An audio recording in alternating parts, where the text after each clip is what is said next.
चलिए बेटा, माखनलाल चतुर्वेदी जी की चौथी कविता जिसका शीर्षक है सिपाही, आज हम पढ़ेंगे। ये माखनलाल चतुर्वेदी जी की आखिरी कविता है आपके सिलेबस की। अब तक आप 3 कविताएं पढ़ चुके हैं, अब चौथी कविता हम पढ़ेंगे।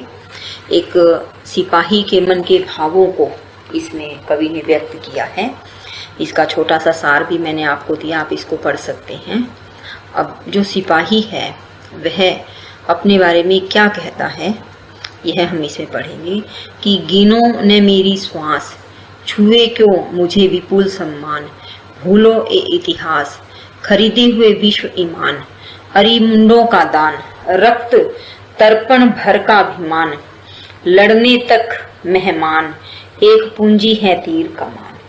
सिपाही क्या कहता है, अपने हृदय के भावों को प्रकट करते हुए कहता है कि तुम मेरी सांसों को मत गिनो, मुझे अत्यधिक सम्मान की भी आवश्यकता नहीं है। विपुल का अर्थ है ज्यादा, बहुत ज्यादा सम्मान भी मुझे बेशक न छुए, चाहे इतिहास जो है मुझे भूल जाए, कि अर्थात इतिहास के पन्नों पर मेरे बारे में कुछ भी न लिखा जाए, क्योंकि इस संसार के अंदर जितने भी इनाम है, जितने भी ईमान है, ईमान का अर्थ क्या है, हमारा मान सम्मान, संसार का मान सम्मान, वह सब कुछ खरीदा हुआ सा है। अर्थात जो सही मायने में मेहनत करता है, त्याग करता है, बलिदान देता है, उसका नाम नहीं लिखा जाता, नाम उसी का लिखा जाता है जो लिखने वाले को खरीद लेता है। यह कहना चाहा है कि अरि मुंडों का दान, अरि का अर्थ है शत्रु, मुंड का अर्थ है सिर, कि शत्रु के सिर का दान करना, और रक्त तर्पण भर का अभिमान, कि मेरे अंदर अपने रक्त का तर्पण अर्थात बलिदान कर देने का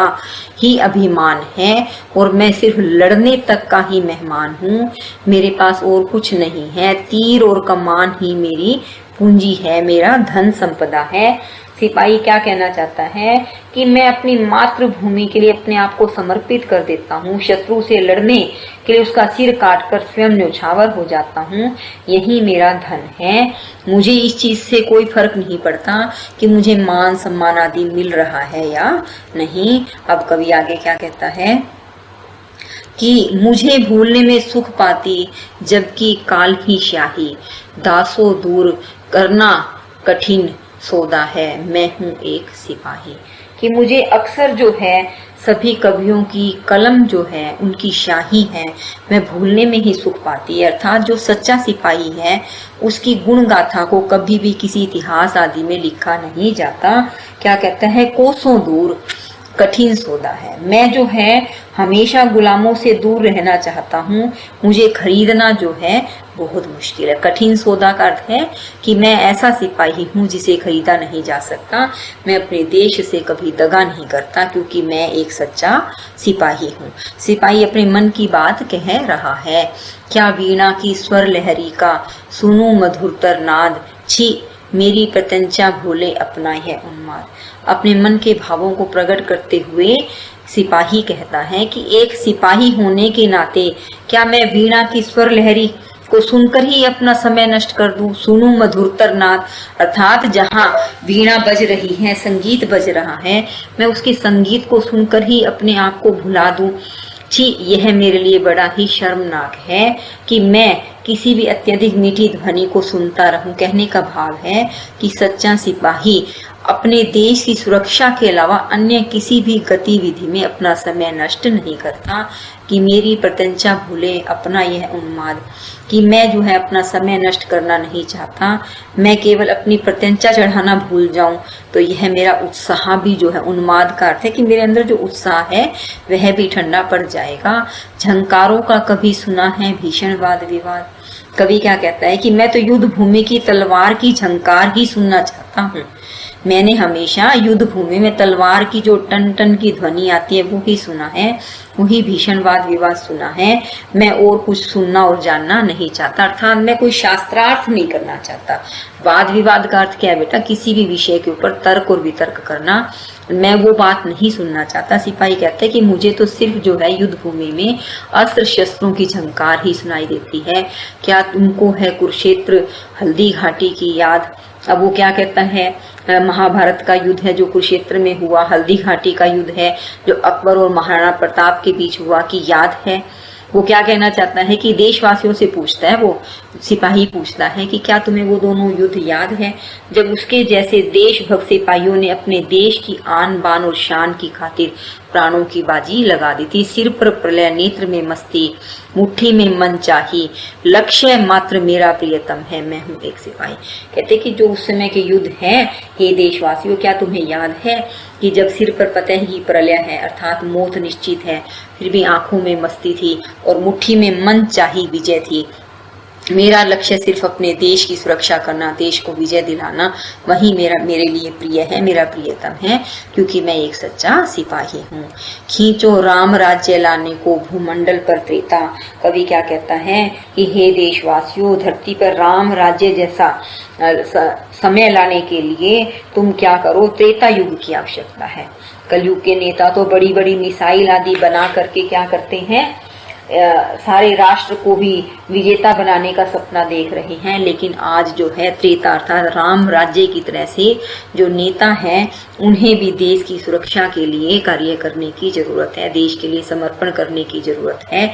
बनने दो आकाश छेद कर उसको राष्ट्र विजेता, जाने दो मेरी किस बुते कठिन परीक्षा लेता। अब क्या कहता है कि मैं अपने नेता से, अपने शासकों से सिर्फ यह पूछना चाहता हूँ कि वे मेरे जैसे सिपाही की कठिन परीक्षा क्यों ले रहे हैं। अगर वे राष्ट्र को विजेता बनाना चाहते हैं तो मेरे जैसे सिपाही की परीक्षा लेकर के नहीं, उन्हें अब गर्व महसूस कराकर वो मेरी किस बूते से परीक्षा, किस आधार पर परीक्षा लेते हैं। कोटि कोटि कंठों जय जय है, आप कौन है नेता।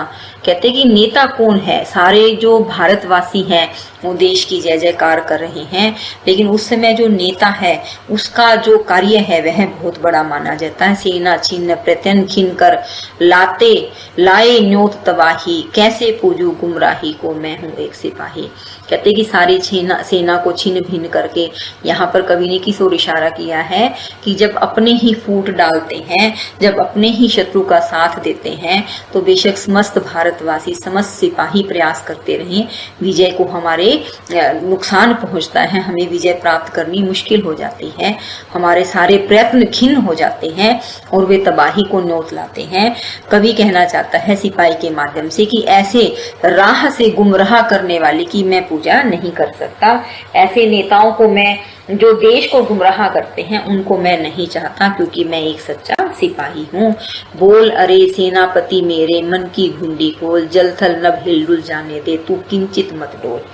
अब लेखक जो है युद्ध भूमि में सैनिकों का क्षीण करने वाले नेताओं को समझाते हुए कहता है कि हे मेरे देश की सेनाओं के स्वामी, कि तुम जो नेता हो, देश की सेना के स्वामी हो, कुछ उत्साह भरी बातें बोल अरे सेनापति, हे मेरे सेनापति, अपने मन की घुंडी का अर्थ है कि तेरे मन में जो बात है उसको खोल और मुझे यह बता कि जो रहस्य छिपे हैं वो बता, कि जल नभ थल 3 तरह की सेना है, इन सबको हिलडुल जाने दे, पर तू किंचित मत डोल, अर्थात तू अपनी हिम्मत को, हौसले को मत तोड़ दे, हथियार या की मत दे तू, पर तू कर हुंकार।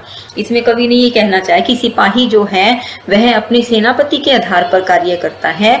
अगर सेनापति हुंकार मात्र जो है जोश से भर देता है तो सभी सिपाही भी युद्ध जीत सकते हैं। वो कहते कि बेशक हमें लड़ने के लिए हथियार भी मत दे, लेकिन हमारे अंदर जोश भर, ज्ञातों को तू इस बार पुकार, कि जो तेरे गिने चुने से जाने पहचाने सैनिक है, उनके अलावा जो अज्ञात हैं, जो देश के लिए जीना चाहते हैं, देश के लिए मरना चाहते हैं, उनको इस बार आवाज दे करके बुला, कि अर्थात ऐसे शूरवीरों को बुला कि जिनका कहीं इतिहास में नाम नहीं है।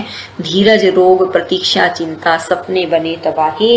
लेखक क्या कहना चाहता है कि युद्ध भूमि में धैर्य, बीमारी, इंतजार, चिंता, ये सब जो है सपने देखना बर्बादी का कारण बन सकता है। कि धैर्य रखें कि हमें कोई बीमारी है, कि क्या हम किसी का इंतजार करें, कि है तैयार द्वार खुलने दे, मैं हूँ एक सच्चा, कि अब तो हमें शत्रु पर आक्रमण करने के लिए द्वार खोलने दे, मैं एक सच्चा सिपाही हूँ। अब शत्रु को हमारे देश से खदेड़ने के लिए हम तैयार हैं, हम सिपाहियों पर भरोसा करके दिखाओ।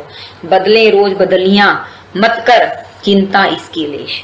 क्या कहता है कि बेशक बादल रोज अपना रंग बदले, बदलियां का अर्थ है बेटा बादल, बदले का अर्थ है बदल लेना, परंतु इसकी तुझे जरा सी भी चिंता नहीं करनी चाहिए। गर्जन तर्जन रहे देख अपना हरियाला देश। जो हमारा भारत वर्ष है, जो हरित क्रांति की तरफ लेखक ने संकेत किया है कि हरित क्रांति फिर से आनी चाहिए। उसकी अभिलाषा है कि भारत का सुरम्य प्राकृतिक जो परिवेश है वह हरा भरा रहे, यहाँ पर गर्जन और तर्जन बना रहना चाहिए, अर्थात उत्साही बना रखना चाहिए। खिलने से पहले टूटेगी तोड़ बता मत भेद।